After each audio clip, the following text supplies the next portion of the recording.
சந்திரபாபு நாயுடு சொல்லியிருக்கார், நாட்டிலேயே முதல் மாநிலமாக ஆந்திராவை மாற்றுவேன். எப்படி அரசியல்வாதி கிடைச்சிருக்காங்கன்னு பாருங்கள்.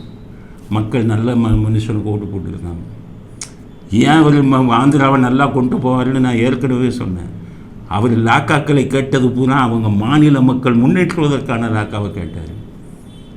விவசாயம், நீர்ப்பாசனம், மக்களை முன்னேற்றதுக்கு நம்மளால தான் கேட்குறாங்கல்ல.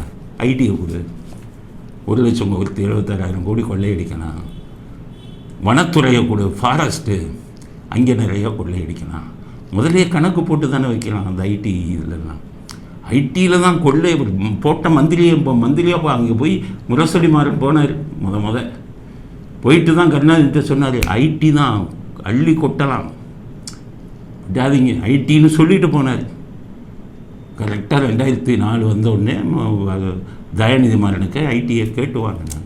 இவங்க லஞ்சத்தில் சம்பாதிக்கிறாங்கங்கிறது கூட இல்லை. இந்த பிஎஸ்என்எல்ல குட்டிச்சவர் ஆக்கினவங்கெல்லாம் இவங்க ஐடியில் இருக்கும்போது தான். சன் டிவி இவங்க வச்சுக்குவாங்க. பிஎஸ்என்எல்ல நிறைய இம்ப்ரூவ் பண்ணணும், அதுக்கு வளர்ச்சி இது பண்ணணும்னு கேட்கும்போது இவங்க வேணாம்பாங்க. ஏன்னா நம்மளை மாதிரி ப்ரைவேட் டிவி பெருசாகணும், நாளைக்கு நம்ம நெட்வொர்க்கில் கூட போவோம், மொபைல் ஃபோனில் கூட இதெல்லாம் கீழே போகணும் அப்படின்னு சொல்லி பிஎஸ்என்எல்ல குட்டிச்சவர் ஆக்குனதே இவங்க திமுக மந்திரிகள் போய் தான். ஸோ அவ்வளோ பேரும் ஊழல் பண்ணால், அவ்வளோ பேரும் இது பண்ணாங்க. எப்படி எத்தனை இதை உருவாக்கியிருக்கலாம். அத்தனை பேர் மேலேயும் ஊழல் குற்றச்சாட்டு. 4 மந்திரிக்கு போனாங்க, 4 பேர் மேலேயும் ஊழல் குற்றச்சாட்டு. ப. சிதம்பரம்லாம் தமிழ்நாட்டை எவ்வளோ கவனிச்சிருக்கலாம். இப்போ சிவகங்கையில் பார்த்தீங்கன்னா அந்த வீடியோவை பாருங்கள். எங்க வேணா கட்சிக்காரங்க வேணா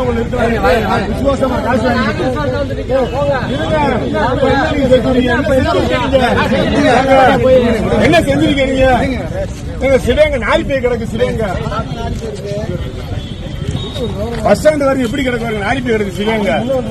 நாங்க தளபதிக்காக ஓட்டு போட்டு இருக்கோம். கார்த்தி சிதம்பரத்தை தகராறு பண்ணி அடிக்க போகிறாங்க திமுககாரங்க. போகும்போது என்ன சொல்கிறாங்க, பஸ் ஸ்டாண்டு இவ்வளோ கேவலமாக இருக்குது. ஏன்னா அவருக்கு தொகுதி மேம்பாடு நிதின்னு இருக்குல்ல கார்த்திக் சிதம்பரத்துக்கு. அதில் அந்த பஸ் ஸ்டாண்டுகளெல்லாம் கட்டலாம். டிஆர் பாலுலாம் சென்னையில் தொகுதி மேம்பாடுகளிலிருந்து பஸ் ஸ்டாண்டெல்லாம் கட்டியிருக்காரு அடையாறில். ஸோ அந்த மாதிரி சைதாப்பேட்டையில் அதே மாதிரி இவங்க கார்த்திக் சிதம்பரம் ஒன்றுமே செய்யலை. இவங்க நிதியமைச்சராக இருந்து தமிழ்நாட்டுக்கு என்ன பிரயோஜனம்? தமிழ்நாட்டை பற்றி இவங்க யோசிக்கிறது இல்லை. நம்ம எவ்வளோ சம்பாதிக்கலாம்?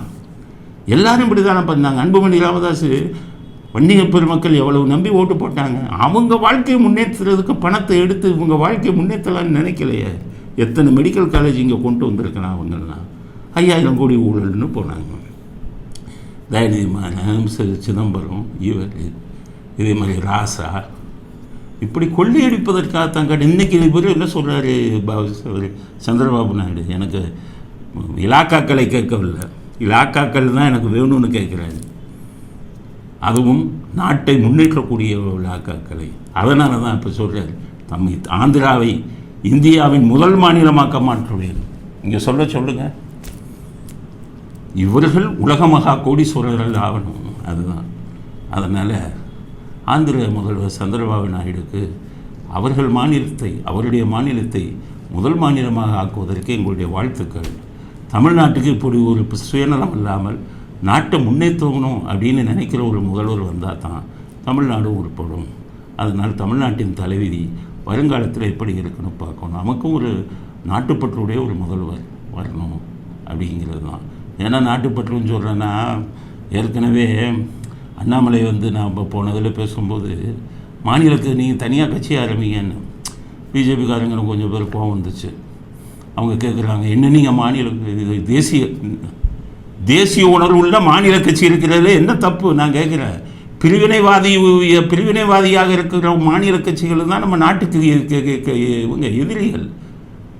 திமுக பிரிவினைவாதம் உள்ளது, திக பிரிவினைவாதம் உள்ள கட்சி. அதிமுக பிரிவினைவாதத்தில் நம்பிக்கை இல்லை. அதனால தான் எம்ஜிஆர் அனைத்து இந்திய அதிமுகன்னு மாற்றினார், மாநிலத்து இல்லை. இப்போ நாங்களெல்லாம் தேசிய உணர்வு கொண்ட மாநில கட்சியாக தான் நாங்கள் பதிவு செஞ்சுருக்கோம். வெறும் மாநில கட்சி தான் நாட்டுக்கு நல்லது செய்வான்னு நினைக்காதீங்க. மாநில கட்சி டெல்லியில் உட்காந்துக்கிட்டு அவங்க என்னென்ன இது பண்ணிக்கிட்டு இங்கே இருக்கிறவங்க இந்த பொம்மை மாதிரி ஆட்டி வைக்கக்கூடிய தேசிய கட்சிகள் நாட்டுக்கு தேவையில்லை. தேசத்தை நேசிக்கக்கூடிய மாநில கட்சிகளாக இருந்தால் அவர்களை வரவேற்கணும். அவர் ஒரு சந்திரபாபு நாயுடு மாநில கட்சி தான். அவர் அந்த மாநிலத்துக்கும் நல்லது செய்கிறாரு. மோடியோட இணைந்து செயல்படுறாருல்ல. அதனால் மாநில கட்சிகள் தேசிய உணர்வு உள்ளவர்களாக இருந்தால் அவர்களை வரவேற்க வேண்டும் அப்படிங்கிறது தான் நம்முடைய கருத்து.